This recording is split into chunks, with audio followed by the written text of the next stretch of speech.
Happy Monday, traders. That's right, it is a Monday, February 12th. I'm just going to run through a quick analysis of just a couple interesting stocks that I found out of the watch list this week. I'm going to try to break this up into two segments. Today I want to go over a couple stocks that are bouncing off of support or resistance or creating these types of levels. Tomorrow I'm going to try to present the price pattern list, the triangles, the flags, pennants, things like that going into tomorrow's watch list. So we'll do two segments. As you can see, I'm starting off here with Lowe's companies. A couple different ways you can take this stock into consideration. Number one, for those of you looking at support and resistance, you can see clearly hitting a trend line right at about a significant support level. Also looking at this for those price pattern individuals that you might see a little bit of a flag pattern going on here. And because we're sitting right at a potential support level where we've seen subsequently higher lows at lows, here we're sitting right here at support. I think it's a pretty low risk trade where one can take a bounce in anticipation. And if you get a close below support, which is right in the ballpark of about 33 or so, take the loss. I think it's a great risk reward trade. Next I want to look at Cognizant Technology, which is one of my favorite fundamental companies here.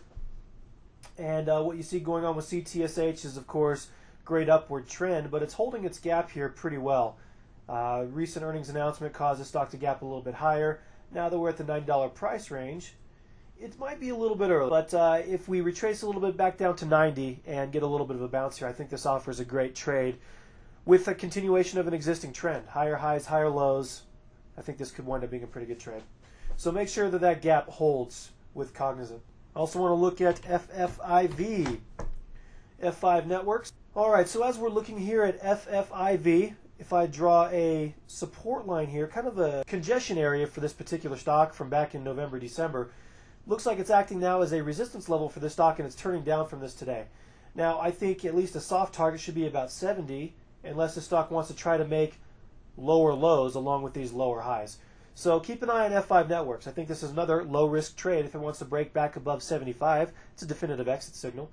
But as you're looking here at F5, if you're a little bit bearish on the market, in which I'm slowly, cautiously starting to take into consideration with kind of these mixed signals we've seen during earnings. But here's a great bearish trade to help diversify the account. What else do I have on the list? PPC, which is Pilgrim's Pride. Pilgrim's Pride, you can see a support level going up here, some higher lows, and we're bouncing off of another higher low today. Again, for some of you advanced tech or price pattern gurus, you can see another flag pattern that's starting to confirm here today in Pilgrim's Pride, which means we should get a spike back up to the $33 or $34 range. I like this trade here. I like the volume that we've accumulated so far today. Even though it is a not so volatile stock, I do like the potential move here. And of course it has some cheap options, which I love. Next on the docket is Monster Worldwide, MNST.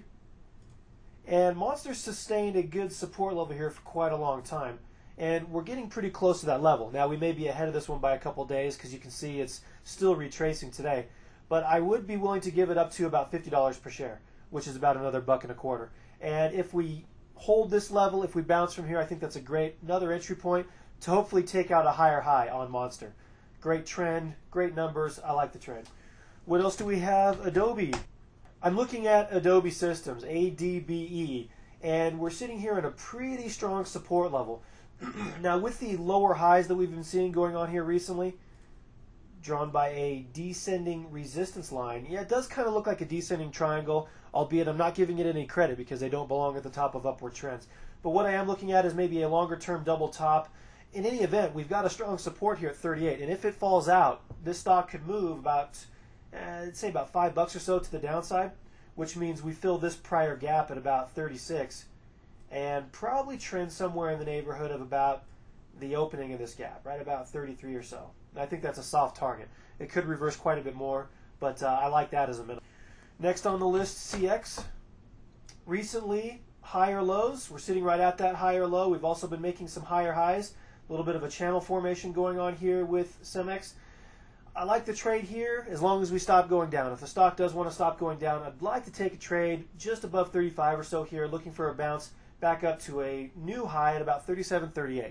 So another low risk trade. Again, my exit signal is going to be a close below support, just like all the others. But seeing a lot of strength coming out of CEMEX lately, so I'm keeping that on the radar. Next, Monsanto, MON. Again, you can see what I'm looking at here. Another upward trending support line sitting at support. As long as this stock stops going down, I think we've got a great movement to the upside, and hopefully we make a higher high in the $57 range or so. Give ourselves about a 4 to 5 point move. Going to the next one, CYMI, and we're looking at Cymer. Good resistance play because this one we've actually reacted to. This we've been retracing, and I wouldn't be surprised if we test this low here at about 39 again. I don't think that's going to be a one-time only event. So with the stock trading in the $42 range, a move back down to 39. About another $3 move or so. As long as you're tightening up your risk on that, that too could be a great play. And look for, with most of these trades, I'm looking at options that are about 2 months out, not too much further than that. ACN, Accenture. Let me draw the trend line. You guys know the drill. We're looking at support coming up here pretty closely. Don't think it's done dropping yet. Probably got a little ways more to go, but I'm looking for a soft landing right here at about 38 or so. And if that does happen, I want to take a trade and look for the next higher high. So all I'm doing here is looking at strong trending stocks and trying to buy the dips. That's pretty much all this watch list is going to entail today. Van Heusen.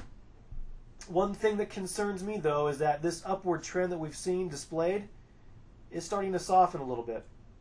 We're right at support, but the highs have not been as dramatic as they have in the past. You can see the highs are starting to consolidate right here in the ballpark of about 55, 56. So kind of an ascending triangle, kind of not. In any event, I'm looking for the stock to stop moving down here. This is the lowest I'll let it go is 54. If it does, I'd prefer to wait until it breaks above 55 and makes that higher high to take the trade. So this is kind of an anticipatory breakout, I guess you would say. Still a strong stock. I like this out of the retail sector, one of the strongest. Next, Tyco. What's the signal here? You guessed it. Higher lows. We're forming that low right now. Looks like we're starting to turn up from that. Not a very volatile stock, so I'm not expecting a dynamic move, but at least something that's going to test about 33.5 or so. That's what I'm guessing. That's what I'm aiming for. So a decent move for a low volatility stock. I think it's going to treat you just fine. Next one is HXM. I like this because the recent breakout that we had is acting as new support. I love to see that happening. And I'd like to see some of this trend from prior continue. Had a very dynamic trend from as early as September all the way up until January. Now we're just starting to break out, and we started that higher high. Hopefully we follow up with this higher low here and we catch it on the next high. So HomeX development, have it on your list.